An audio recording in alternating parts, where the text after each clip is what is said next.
नमस्कार दोस्तों, मैं आपका होस्ट फुरकान जोशी आपका स्वागत करता हूं मैं आरएम शॉर्ट्स में, जिसमें हम लेके आते हैं दिन भर की स्पेस और डिफेंस न्यूज की टॉप 3 खबरें। तो चलिए जान लेते हैं।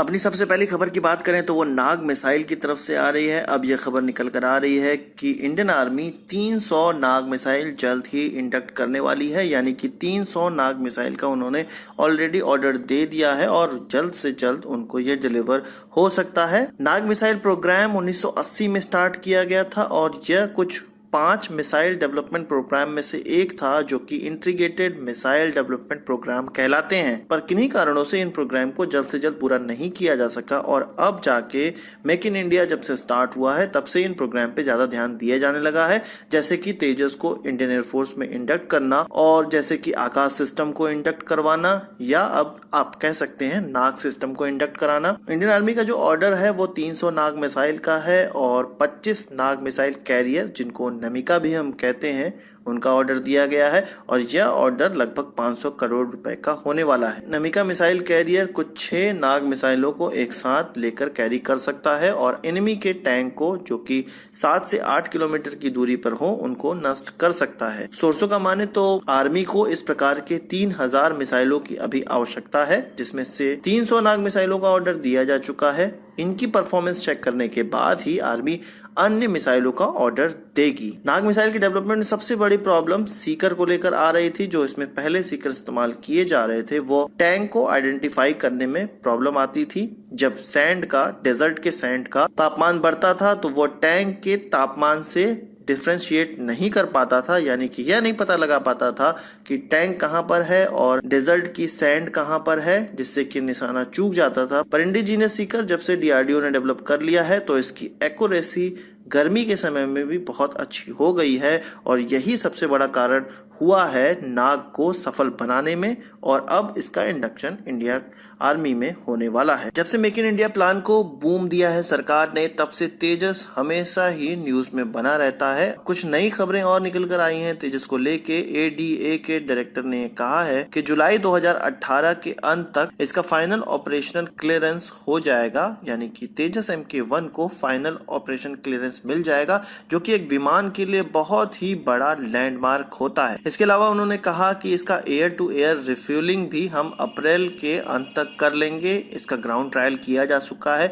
यानी कि सिमुलेटर के माध्यम से ऐसी परिस्थितियों को पास किया जा चुका है जो कि एयर टू एयर रिफ्यूलिंग में आवश्यक होती हैं और अब अप्रैल के अंत तक इसको एक्चुअल में भी अंजाम दे दिया जाएगा। एडीए का कहना है कि तेजस MK1 एयरक्राफ्ट की 60 सॉर्टीज 1 महीने में किए जाने की संभावना है, ताकि यह जो FOC सर्टिफिकेशन है वो शेड्यूल टाइम में हमें मिल जाए, यानी कि तेजस को मिल जाए। इसके अलावा एडीए के डायरेक्टर ने कुछ और चीजें तेजस के बारे में बताई। तेजस का एक अनमैन्ड वेरिएंट भी तैयार हो रहा है, तेजस MK2 भी तैयार हो रहा है, इसके बारे में भी कंफर्म किया है और यह भी कहा है उन्होंने कि यह मीडियम वेट क्लास का होगा और इसका जो इंजन होगा वो हाई कैपेसिटी का होगा, जिससे कि पेलोड क्षमता भी इसकी बढ़ने वाली है और इसके इम्प्रूव्ड एरोडायनेमिक्स भी होंगे और इसकी रेंज भी पहले के मुकाबले बहुत ज्यादा होने वाली है। पत्रकार वार्ता में एडीए के डायरेक्टर ने यह भी बताया कि कौन कौन से देश तेजस को लेने के लिए आगे आ चुके हैं, जिसमें से सिंगापुर,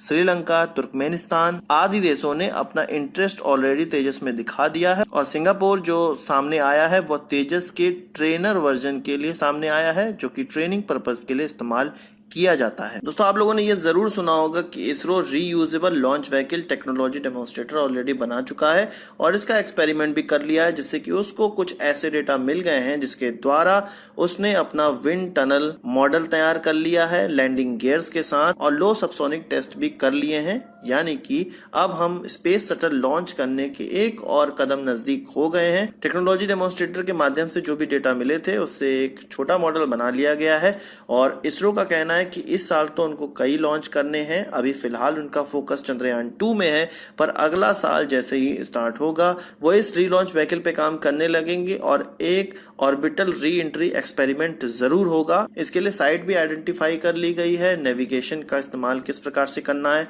कहां पर इसकी लैंडिंग करनी है और जो भी व्यवस्था इसके लिए करनी है उन सारी चीजों का अध्ययन किया जा चुका है। बस केवल इंतजार है तो उस समय का जब इसको अंजाम दिया जाएगा। सो इसरो की चीफ का कहना है कि 2019 में हम RLV को भारत में भी बना हुआ देख सकते हैं। दोस्तों 3 खबरों के बाद अपनी बोनस खबर की बात कर लेते हैं और बोनस खबर हमारी श्रीलंका की तरफ से आ रही है। श्रीलंका के प्राइम मिनिस्टर ने अपना एक नया एडवांस ऑफशोर पेट्रोलिंग वेसल का कमीशन कर दिया है और अपनी श्रीलंकाई नेवी में उसका इस्तेमाल करना स्टार्ट कर दिया गया है। इसकी खास बात यह है कि यह पूरी तरह से इंडिया के द्वारा बनाया गया है और जब इसका कमीशनिंग की जा रही थी, कमीशन इसको किया जा रहा था श्रीलंकाई नेवी में, तो हमारे नेवी स्टाफ के वाइस चीफ भी वहां पर मौजूद थे और कुछ बुद्धिस्ट मॉन्ग थे जिनकी उपस्थिति में इसको श्रीलंकाई नेवी में शामिल किया गया। तो बहुत ही गर्व की बात है भारत के लिए और भारत के शिपयार्ड्स के लिए कि वो अपना एक्सपोर्ट पे भी अब ध्यान लगाने लगे हैं।